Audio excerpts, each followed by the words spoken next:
साथों नमस्कार, आप सभी का स्वागत है हमारे YouTube चैनल में।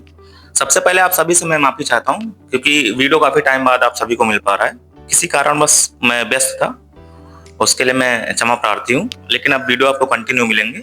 और आज के वीडियो के माध्यम से मैं आपको बताना चाहूँगा कि देश की राजधानी यानी कि दिल्ली में सोनम वांगचुक जी अनशन पे बैठे हुए हैं। उनके कुछ मुद्दे हैं जो कि सरकार से उनकी कुछ माँगे हैं, लेकिन हमारे देश की जो गवर्नमेंट है उन पे बिल्कुल भी ध्यान नहीं दे रही है। अब उनकी मांगे क्या है, मैं उस मुद्दे पे बिल्कुल भी नहीं जानना चाहूंगा।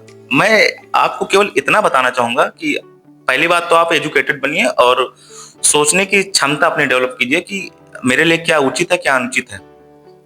ये एक टॉपिक हो गया। देश का इंफ्रास्ट्रक्चर कैसे डेवलप करना है और उसके लिए किस प्रतिनिधि को हमको चुनकर संसद में भेजना है, इस पे आप ध्यान दीजिएगा। उससे भी जरूरी बात यह है कि इस देश में अब लोकतंत्र का कोई मतलब नहीं रह गया है। तानाशाही चल रही है, बिल्कुल तानाशाही। दक्षिण कोरिया वाला आप समझ रहे हैं ना, अगर उसको आपने पढ़ा होगा या देखा होगा तो बिल्कुल तानाशाही। आप अपनी बात भी नहीं सही से रख सकते हैं, और अगर आप अपनी बात रखना चाहेंगे सही से तो आपके ऊपर एफआईआर हो जाएगी, मुकदमा लिख जाएगा, आपका पूरा कैरियर खत्म कर दिया जाएगा।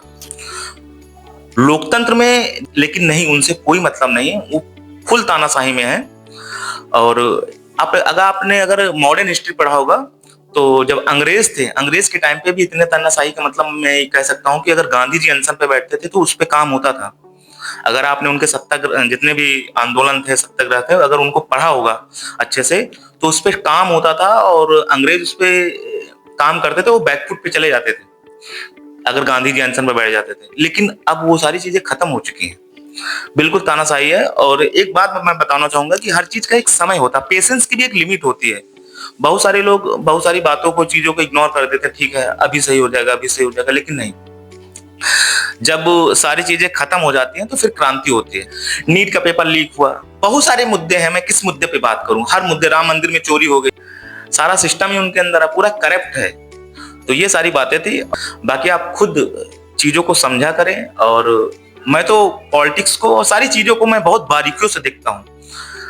हालांकि मैं जाहिर नहीं करता, लेकिन मैं बहुत बारीकियों से चीजों को देखता हूँ और बातों को समझता हूँ। और मैं बातों को क्रॉस वेरिफिकेशन भी करता हूँ। ये नहीं कि नहीं आपने बता दिया तो मैंने मान लिया, नहीं। मैं उसको पहले देखूंगा कि नहीं ये सही है कि नहीं सही, क्योंकि आईटी सेल जो इस देश का, इस गवर्नमेंट का है, बहुत हाई लेवल पे है, वो कुछ भी फैला सकता है। मेरे वीडियो को लाइक कीजिएगा और अपने मित्रों के साथ इस वीडियो को शेयर कीजिएगा। और कोई भी अगर आपके अंदर बात है तो कमेंट में दीजिएगा, मैं उस पे एनालिसिस करूंगा। उसके बाद आप सभी को उस वीडियो के माध्यम से बहुत आसानी से आपको समझाने की कोशिश करूंगा। बहुत बहुत धन्यवाद।